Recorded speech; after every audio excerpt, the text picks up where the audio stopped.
1월 9일 토요일입니다. 누가복음 4장 1절로 13절 말씀. 예수께서 성령의 충만함을 입어 요단강에서 돌아오사 광야에서 40일 동안 성령에게 이끌리시며 마귀에게 시험을 받으시더라. 이 모든 날에 아무것도 잡수시지 아니하시니 날수가 다함에 줄이신지라. 마귀가 이르되 네가 만일 하나님의 아들이여든 이 돌들에게 명하여 떡이 되게 하라. 예수께서 대답하시되 기록된 바 사람이 떡으로만 살 것이 아니라 하였느니라. 마귀가 또 예수를 이끌고 올라가서 순식간에 천하 만국을 보이며 이르되 이 모든 권위와 그 영광을 내가 네게 주리라. 이것은 내게 넘겨준 것이므로 내가 원하는 자에게 주노라.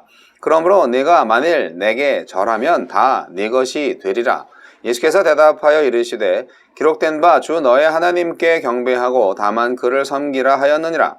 또 이끌고 예루살렘으로 가서 성전 꼭대기에 세우고 이르되 네가 만일 하나님의 아들이여든 여기서 뛰어내리라. 기록되었으되 하나님이 너를 위하여 그 사자들을 명하사 너를 지키게 하시리라 하였고 또한 그들이 손으로 너를 받들어 네 발이 돌에 부딪히지 않게 하시리라 하였느니라. 예수께서 대답하여 이르시되 주 너의 하나님을 시험하지 말라 하였느니라. 마귀가 모든 시험을 다 한 후에 얼마 동안 떠나니라. 예수께서 시험을 받으시다. 3장의 침례 사건과 족보를 통해 확인된 하나님의 아들이라는 지위는 마귀의 3가지 시험으로 도전받습니다. 예수님은 하나님의 말씀으로 마귀의 모든 시험에 승리하십니다. 예수님은 어떤 분입니까? 예수님은 성령의 이끄심을 따라 인류 역사상 가장 놀라운 일이 벌어진 장소인 요단강을 떠나 가장 험한 곳으로 가십니다. 광야는 고독한 자리이자 굶주림과 유혹이 기다리는 인간적이고 원초적인 장소입니다. 하나님의 도움 없이는 살 수 없음을 확인하는 곳이요, 하나님의 소명을 기억하는 장소입니다. 그 광야로 인도하신 분이 성령이시니 이제 그 광야의 시험을 이기는 길도 성령을 의지하는 것뿐입니다. 마귀는 돌로 떡을 만들 수 있음에도 줄이고 있는 것이 하나님의 아들에게 어울리지 않는다고 시험했습니다. 그러나 예수님은 우리가 살고 죽는 것이 저 떡이 아니라 하나님과의 관계에 달려있다고 대답하셨습니다. 말씀의 순종, 그것이 하나님의 아들 메시아의 기림을 선언하신 것입니다. 마귀가 자신에게 절하면 천하 만국을 다스릴 권위와 영광을 주겠다고 유혹하지만 예수님은 이를 단호히 거절하셨습니다. 이 유혹에 로마 황제 가이사가 절하고 그 권력으로 숱한 나라를 짓밟으며 거짓 평화를 만들었습니다. 그러나 예수님이 왕으로 계시는 하나님의 나라는 군림이 아니라 섬김의 나라요, 착취가 아니라 베품의 나라입니다. 굴림이 아니라 섬김의 나라요, 착취가 아니라 베품의 나라입니다. 마귀는 성전 꼭대기에서 뛰어내리면 예수님을 하나님이 받아주실 것이고 그러면 무사람들 앞에서 하나님의 아들로 입증될 것이라고 유혹하지만 예수님은 이를 거절하셨습니다. 굳이 확인받지 않아도 하나님이 자신을 얼마나 사랑하시는지 아셨고 표적을 통해 사람들에게 인정받는 메시아가 아니라 십자가와 부활을 통해 메시아로 입증되는 것이 하나님의 뜻임을 아셨기 때문입니다. 나에게 주시는 교훈은 무엇입니까? 예수님을 넘어뜨리는 데 실패한 마귀는 물러갑니다. 하지만 잠시 물러갈 뿐입니다. 예수님의 사역 내내 그분이 메시아의 길을 가지 못하게 미혹할 것입니다. 그 마귀가 우리와 교회를 향해서도 포기하지 않고 집요하게 거짓 메시아를 따르도록 만들려 할 것입니다. 그러니 말씀으로 마귀의 유혹을 물리치신 주님을 따라서 우리도 오직 말씀의 소리에 귀 기울이고 말씀의 요구에 순종해야 할 것입니다. 주여, 갖은 시험이 있을지라도 주께서 열어가시는 일과 허락하신 정체성을 따라 살게 하소서.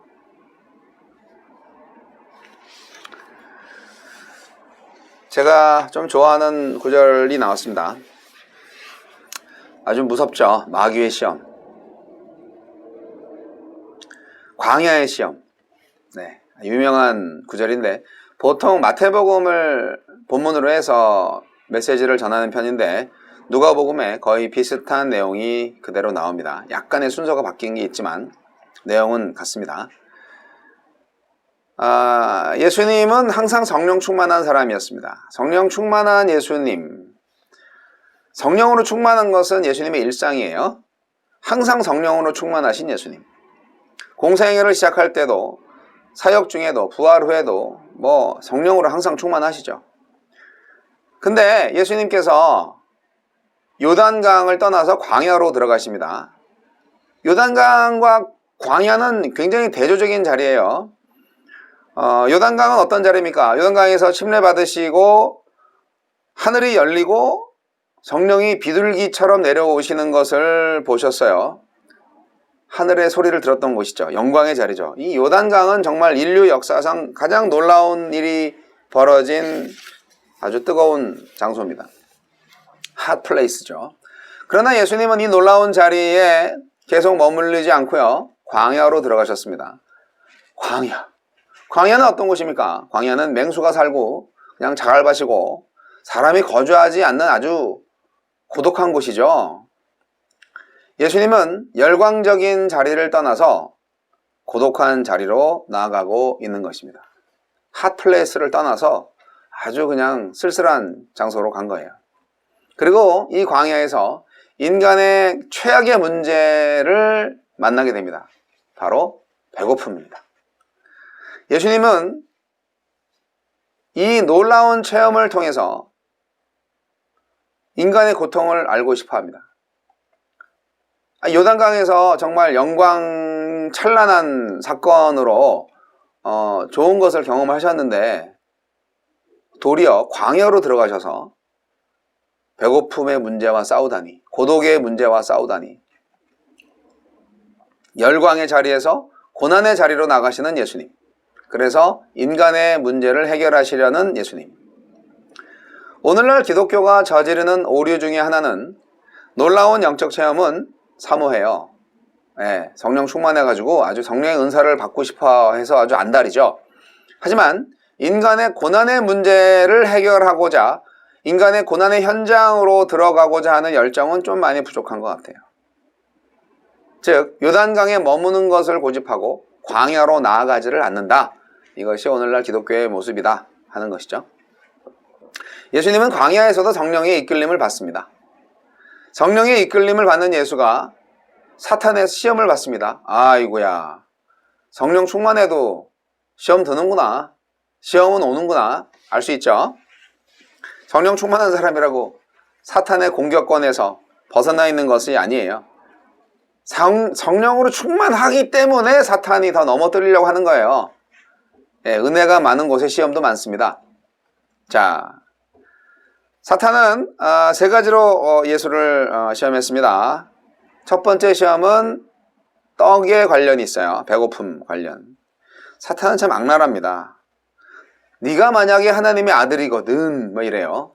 그것은 하나님의 아들인 것을 살짝 의심하게 만드는 거죠. 사탄은 하나님의 자녀인 성도들에 대해서도 다가옵니다. 너 하나님의 자녀인가? 의심을 품게 만드는 거죠. 사탄은 하나님께 도전하는 우회성을 사용합니다. 사탄이 예수님께서 하나님의 아들이라는 신분에 도전하는 것은 결국 하나님께 도전하는 거잖아요. 예수님이 하나님의 아들이신 신분을 망가뜨리는 것은 결국 하나님을 망가뜨리는 거잖아요. 사탄이 근본적으로 목적하는 것은 하나님에 대한 도전입니다. 그렇기 때문에 사탄이 똑같이 성도들을 공격할 때 목적을 삼는 것도 하나님에 대한 도전인 거예요. 우리가 무너지는 것은 하나님의 영광을 가려우는 것이죠. 성도들을 무너뜨림으로써 하나님의 권위를 무너뜨리는 건다. 이 부분 잊지 마시기 바랍니다. 하지만 사탄은 공격에 실패합니다. 하나님이 우리 성도들을 지키시니까요. 이 돌들에게 말하여 떡이 되게 하라. 와우. 사탄은 예수님께 기적의 떡을 요구했습니다. 글쎄요, 돌이 떡이 되어야 할 이유가 있을까요? 돌은 돌이고 떡은 떡이니라. 예수님이 아마 그렇게 말씀하셨을 것 같은데, 하나님은 창조 시에 모든 사물을 구별해서 만드셨습니다. 모든 만물은 이유 없이 그렇게 창조되지 않았어요. 다 만물은 창조된 이유가 있어요. 그런데 하나님의 창조 질서를 깨뜨림으로써 하나님의 주권을 파괴하려고 하는 거예요. 예수님이 이 시험을 통과합니다. 예수님께서 사탄의 시험을 이기기 위해서 사용하신 것은 성경입니다. 사람이 떡으로만 살 것이 아니라 신명기 8장 3절 말씀을 인용해서 말씀하셨죠. 말씀을 인용하니까 사실은 이 사탄도 말씀을 잘 알아요. 그래서 말씀을 오용하는데 누가복음에 나와 있는 것은 세 번째 시험에서 말씀을 이용합니다. 근데 둘째 시험은 권세에 관한 겁니다. 마태복음은 이 권세에 관한 게 이제 세 번째로 나와 있는데 누가복음에서는 두 번째입니다. 마귀가 순식간에 예수를 아주 짧은 시간에 확 이렇게 축지법을 이용했는지 가장 짧은 시간에 공간적으로는 가장 넓은 공간을 보여주면서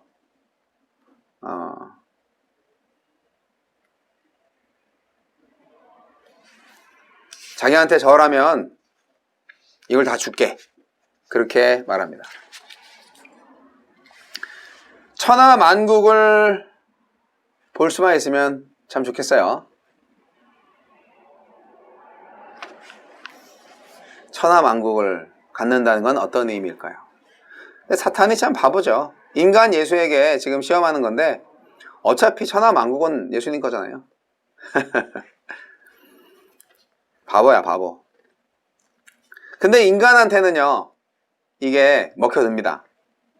인간의 의식 속에 가장 밑바닥 속에는 정말 욕심이 있고 열망이 있어요. 위대한 사람이 되고 싶어하는 그런 야망이 있죠. 사탄은 예수님한테 모든 사람이 가는 길을 가라라고 말하는 거죠. 하지만 예수님은 사탄의 시험에 대해서 주 하느님만 경배하라고 대답합니다. 너한테 절하고 세상 만물을 얻는다? 네, 많은 사람들이 그렇게 하죠. 영혼을 팔아먹고 세상 만물을 얻습니다. 최고의 권세자가 되고 최고의 지도자가 되고 최고의 부를 추구합니다. 선한 의지로 하면 좋은데 영혼을 팔아먹고 하시면 안 되죠.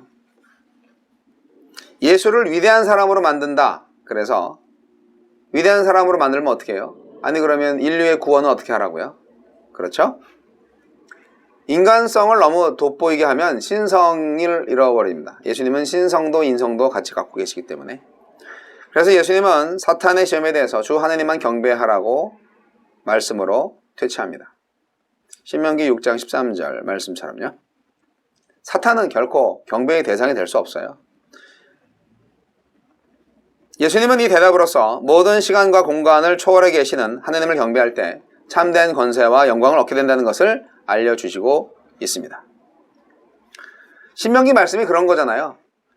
사람의 진정한 행복은 시간과 공간에서 나오는 것이 아니라 하느님을 경배하는 것에서 나온다는 거잖아요.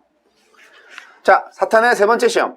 이것은 능력과 관련이 있는데 사탄은 예수님한테 성전 꼭대기에서 뛰어내리라고 요구했습니다. 예수님의 구원 사역보다 능력 행사에 더 포커스를 맞추도록 한 것이죠. 이것은 예수를 능력자로 만들어서 구속자의 신분을 잊게 하려는 간교한 술수입니다. 예수님을 성전 꼭대기에 세워놓고 뛰어내리라.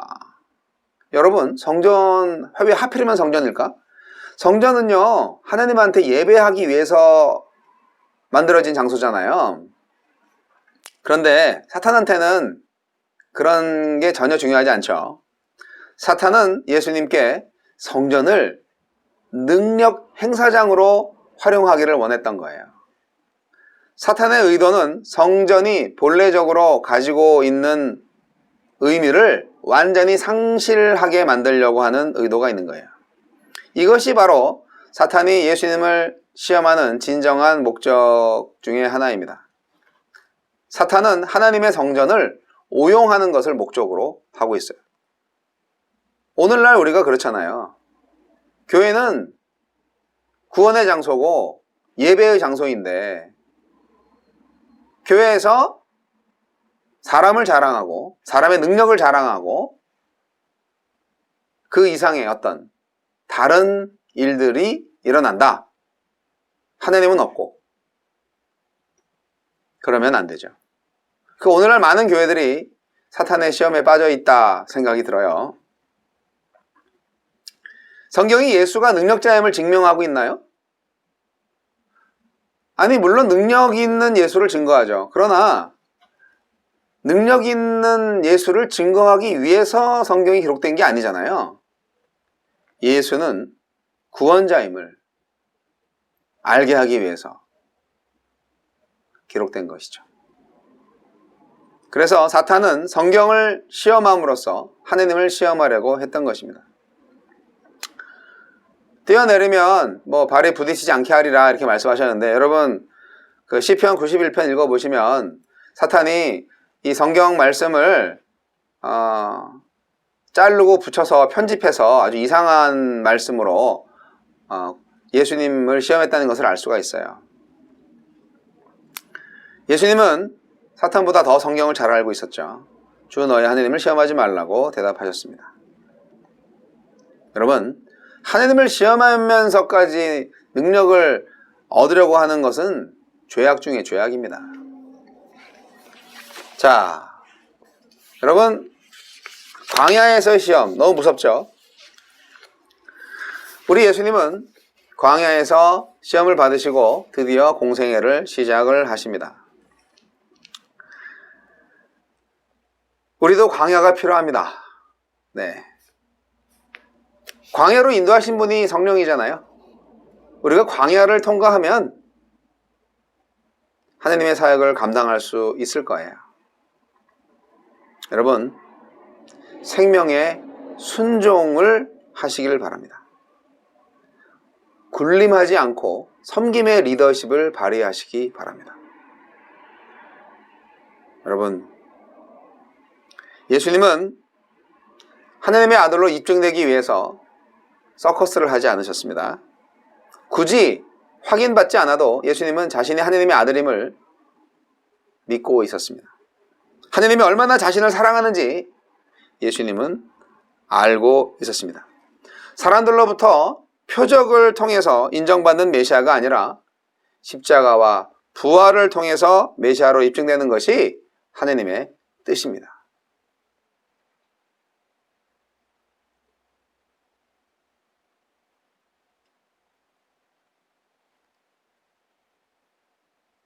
아멘.